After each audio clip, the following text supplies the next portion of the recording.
చేసేసారు. ನಾನು ಕೋಪಕ್ಕೆ ತಡೆಯಲ್ಲ ಸರ್, నేను కోపానికి నేను ನಾ తట్టుకోలేను ಕೋಪಕ್ಕೆ సార్. ತಡೆಯಕ್ಕಾಗಲ್ಲ నా ಸರ್. కోపం వస్తే నేను తట్టుకోలేను. ದೇವರ ಮಕ್ಕಳು ನಾವು మనము దేవుని పిల్లలు. ಎಲ್ಲವನ್ನೂ మనం ಸಹಿಸ್ಕೋಬೇಕು, అన్నిటిని సహించుకోవాలి. ಎಲ್ಲವನ್ನೂ ತಾಳಬೇಕು. అన్నిటిని సహించుకోవాలి. ಎಲ್ಲವನ್ನು ಸಹಿಸಿಕೊಂಡ್ರೆ ಪರಲೋಕದ ಆಶೀರ್ವಾದ ಕಾಣಕ್ ಸಾಧ್ಯ. మనం అన్నిటిని సహించుకుంటే మాత్రం పరలోక ఆశీర్వాదం మనకు వస్తుంది. ಹಾಲೆಲೂಯಾ. హల్లెలూయా. ಏನಾಯ್ತು?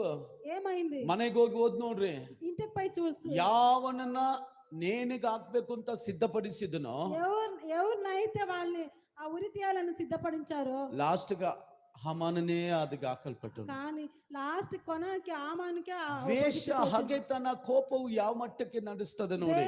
ద్వేష మనలో ఉండే ದೇವರ ಮಕ್ಕಳಲ್ಲಿ ಕೂತಿರುವ ಪ್ರತಿಯೊಬ್ಬರು ಕೂಡ ಎಷ್ಟು ಆಶೀರ್ವಾದ ಹೊಂದ್ಕೋಬೇಕಾಗಿತ್ತು. దేవుని పిల్లలారా ఇక్కడ ಆ కూర్చున్న ಕೋಪ ಕಡಿಮೆ ಆಗಿಲ್ಲ ನಿನಗೆ, ఆ కోపం మీలో తక్కువ కాదు, ಹಗೆತನ ಕಡಿಮೆ ಆಗಿಲ್ಲ. ఆ ద్వేషం తక్కువ కాదు. ಎಷ್ಟು ಹೇಳಿದ್ರು ಬದಲಾಯಿಸ್ಕೊಳ್ಳಲ್ಲ ನೀನು. మీరు ఎంత చెప్పినా మీరు బదలయ్యలేదు. ಒಂದು ಅತ್ತೆ